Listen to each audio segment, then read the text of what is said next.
Bonjour à tous, je vous envoie cette vidéo pour compléter ici le travail je vous ai demandé de faire sur l'exercice sur les tamis qui utilisent le phénomène de diffraction.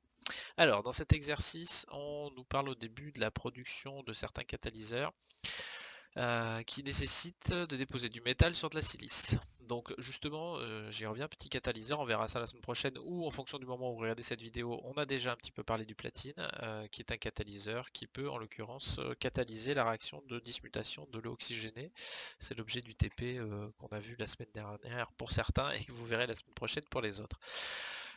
Cette silice, il faut qu'elle soit passée dans des tamis et en gros ce que vous contrôlez ici, c'est la taille des mailles d'un tamis. Euh, Donc on va faire ça en utilisant le phénomène de diffraction. Alors dans cet exercice, il y a plein de notions de définition, des anciennes définitions vues l'année dernière, des petits calculs à faire vus l'année dernière et en seconde, donc il y a des petites questions qui vous disent peut-être rien, c'est pas très grave, on va les corriger ensemble. Et puis à la fin du classique sur la diffraction, donc on reverra ça, rien de bien compliqué il me semble si on maîtrise son cours. Alors, petit 1, définir la notion d'une onde. Donc déjà, pour définir la notion d'une onde, on sait qu'une onde correspond à la propagation d'une perturbation avec de transport d'énergie sans transport de matière. Ça suffit d'aller voir son cours. Ensuite, autre question, on nous demande, on différencie deux types d'ondes selon la direction de propagation et celle de la perturbation. Nommer chacune des types d'ondes et donne un exemple. Donc ça, on l'a fait dans le cours. Onde transversale.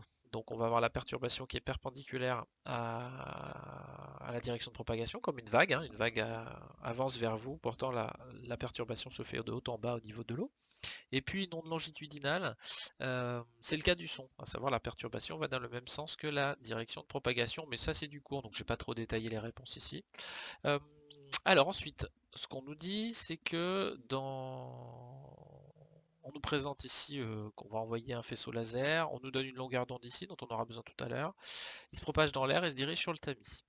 On obtient, alors on a une maille carrée sur le tamis, et puis on observe la figure de diffraction sur l'écran. Alors la petite différence qu'on a par rapport à celle qu'on a vue, nous on en avait vu une seulement horizontale, parce qu'on avait un fil qui était vertical. Quand le fil est vertical, le phénomène de diffraction est horizontal. Là on a un phénomène qui est vertical. Alors ce phénomène vertical, il est dû au fait que justement les mailles du tamis sont une succession de fils métalliques perpendiculaires les uns aux autres. Donc la partie ici verticale de la figure de diffraction, c'est dû aux fils qui eux sont horizontaux, qui vont donner un phénomène de diffraction verticale. Comme dans le TP qu'on avait fait, la tâche centrale de diffraction, là, sa dimension, elle est liée à l'épaisseur des fils. Donc c'est comme ça qu'on va revenir à l'épaisseur des fils. Bon, avant quelques petites définitions, quel caractère de la lumière, pardon, l'apparition d'une figure de diffraction met-elle en évidence? On l'avait dit aussi dans le cours, que ce phénomène de diffraction, il n'est explicable qu'avec les ondes. Du coup, si il est possible de le faire avec la lumière, eh bien, on met en évidence le caractère ondulatoire de la lumière, c'est-à-dire que la lumière peut être considérée comme une onde. À l'époque, quand ça a été fait par Young, en l'occurrence, il a fait de la diffraction, puis d'interférence qu'on verra plus tard, il a permis de montrer que la lumière était bien une onde. D'accord? On verra plus tard qu'elle est à la fois une particule et une onde, mais pour l'instant, dans le cas de la diffraction, c'est une onde. Donc c'est ce qu'on a mis dans la question de 1.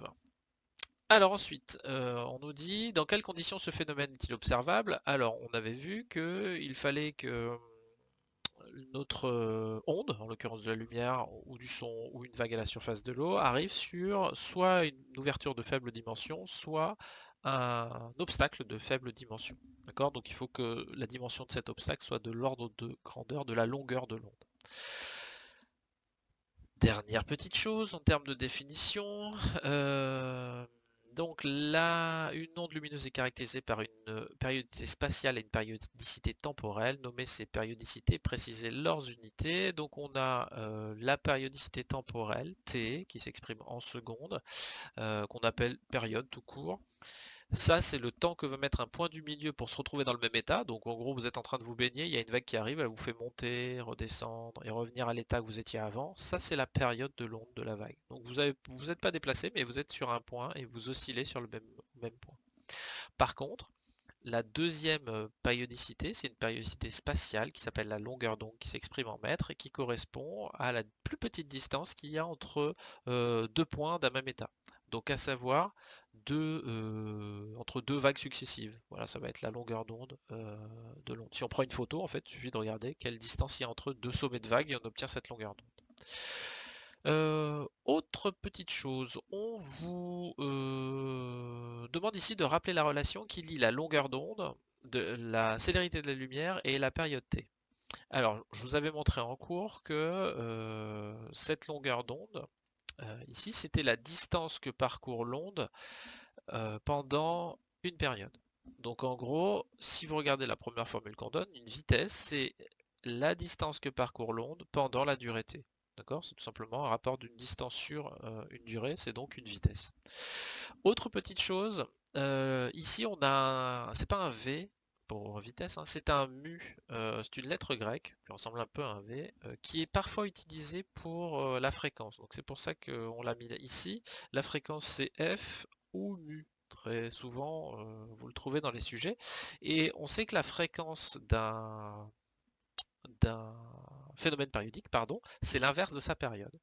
Donc si je remplace cette expression dans celle-ci, j'obtiens bien que C, c'est le produit de la longueur d'onde que multiplie la fréquence mu.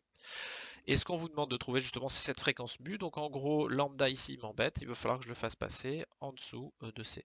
Donc je me retrouve avec mu qui est égal à C sur lambda 0. Je vais faire l'application numérique. Donc dans le texte, on a lambda 0 qui est ici, là, et puis C qui est la célérité de la lumière dans le vide, qui est 3 10 puissance 8 mètres par seconde. On fait le calcul et on trouve 6 10 puissance 14 Hz. On n'a gardé qu'un seul chiffre significatif parce qu'ici on en avait qu'un. On aurait pu en avoir plusieurs. Si on en avait mis plusieurs, c'est pas très grave. Alors là, on en arrive ensuite à une question. La question numéro 5. Attendez, on la voit pas très bien. Hop, je reviens là. On vous dit calculer l'énergie associée aux photons de fréquence mu0. Alors ça, c'est pas, on l'a pas du tout revu cette année, mais c'est quelque chose que vous avez vu l'année dernière quand vous avez étudié les transferts énergétiques entre les photons. Donc à savoir, vous savez que l'énergie dans les atomes, elle est quantifiée, hein, on a des écarts entre les atomes. Et puis, quand il veut perdre de l'énergie, un atome, il va le perdre sous forme de lumière. Cette énergie quantifiée qui est émise sous forme de lumière, donc d'un photon, elle est donnée par la relation qui est écrite ici. E, l'énergie du photon, c'est H, la constante de Planck, fois la fréquence. Cette petite constante de Planck, là, pour l'histoire, c'est un mathématicien à la base, Planck, et ce qu'il voulait, c'était essayer de comprendre comment l'énergie pouvait se répartir dans un atome. Et donc il s'est dit au début, ben, en fait, je vais prendre, c'est comme si je prenais du sucre pour donner à plein d'enfants. Si je prends la poudre sucre, bah, je peux donner beaucoup de sucre à un petit peu à un autre, encore un petit peu moins à un autre. En fait, il y a une infinité de manières de répartir le sucre. Et pour faire ces calculs d'énergie, il s'est dit, plutôt que faire des calculs avec des infinités de possibilités d'énergie, ce que je vais faire, c'est que je vais considérer dans l'atome qu'on peut ne répartir l'énergie que par morceaux. Mais c'était quelque chose qui était vu au point de vue mathématique. Vraiment, il s'est dit, pour faciliter mes calculs, je vais dire que l'énergie se transfère par morceaux. Et il a dit que ce morceau d'énergie, bah, c'était cette constante H ici. Et il s'est avéré que ce qu'il venait de dire, c'était réellement vrai. L'énergie dans un atome ne se fait que par morceaux. Bon, ça c'est pour la petite histoire.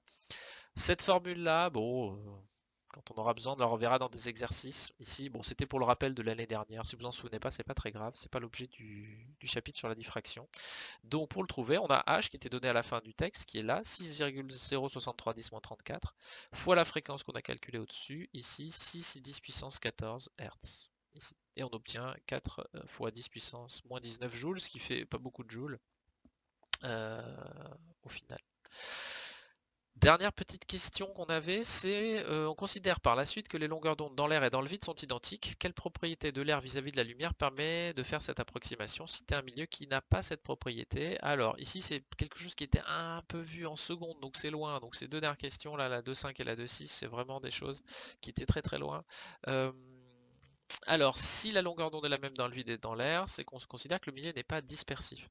Et le milieu, justement, qu'on peut citer qui est dispersif, c'est le verre. Je ne sais pas si vous vous souvenez, en seconde, on avait vu qu'on pouvait décomposer la lumière avec un prisme de verre. Pourquoi? Parce que quand la lumière subit un phénomène de réfraction, c'est-à-dire de changement de direction, dans un milieu comme le verre, eh bien, le verre, les carreaux de fenêtre, hein, la couleur rouge, c'est-à-dire la longueur d'onde 800 nanomètres, et la longueur d'onde bleue, 400 nanomètres, ne vont pas être déviées de la même manière. Et donc du coup, quand on a un milieu comme ça dont pardon, la déviation de la lumière dépend de la couleur ou de la longueur d'onde, on dit que ce milieu est dispersif. Si la longueur d'onde ne change pas dans le vide et dans l'air, on dit que le milieu n'est pas dispersif. C'est pareil, c'est un terme de vocabulaire que vous avez vu il y a longtemps. J'ai laissé la question, mais ne vous inquiétez pas si vous ne saviez pas la faire, c'est pas l'essentiel d'aujourd'hui. Alors là maintenant, on va rentrer dans le vif du sujet au niveau du sujet. Hop, on va aller chercher ce qui est réellement nous parle de diffraction. Donc là, on a la situation qui est décrite, on a le laser qui est placé à 40 cm du tamis, mais ça, au final, je ne sais pas si vous vous en souvenez, mais la distance entre le laser et le cheveu, on s'en moque. La distance entre le tamis et l'écran, elle vaut 2 mètres. Par contre, cette distance-là, elle va être intéressante. Enfin, importante en l'occurrence. On observe notre figure de diffraction sur l'écran. On a représenté le vue de dessus, donc le tamis, la lumière qui part, et puis un rayon ici imaginaire qui va jusqu'au bout de la tâche centrale. Donc c'est comme si, voilà, ils ont représenté un petit pointillé ici, c'est le deuxième rayon qui est là, qui arrive là. Donc un tamis de maille carrée possède des propriétés diffractantes, c'est-à-dire qu'il est capable de faire subir un phénomène de diffraction à une onde qui arrive dessus, en l'occurrence la lumière. Donc des propriétés diffractantes identiques à celles observées lors de la superposition de deux fentes allongées de même largeur disposées perpendiculairement. En gros, l'idée, c'est ce que je vous disais, dans un tamis, on a des fils verticaux et des fils horizontaux. Les fils verticaux vont donner ici sur la figure de diffraction la figure de diffraction horizontale, et les fils horizontaux vont donner la figure de diffraction verticale. Alors montrer en s'aidant du schéma que l'écart angulaire θ noté sur le schéma peut s'écrire θ et L sur 2D. Ça, on l'a fait aussi dans le cours. L'angle θ est ici. Là, on a L, la tâche centrale qui est là, L, et puis ici, si on prend que cette portion-là, on n'aura que L sur 2. Et donc, j'utilise la tangente là-dedans avec D, L sur 2 et θ. Ok, parce que j'ai un triangle rectangle ici, j'ai côté adjacent, côté opposé ici. Donc, dans la correction, qu'est-ce que ça donne? On nous dit ici, donc le triangle rectangle ci-dessus, on a tangente θ, donc de cet angle-là, c'est L sur 2, à savoir cette dimension-là, divisé par D. Donc on va avoir côté opposé sur côté adjacent. Étant donné que le égal est ici en face de la fraction ici entre le 2 et le D, le 2 peut descendre en dessous. On utilise l'approximation des petits angles. On avait vu dans le cours que cet angle θ ici est forcément très petit.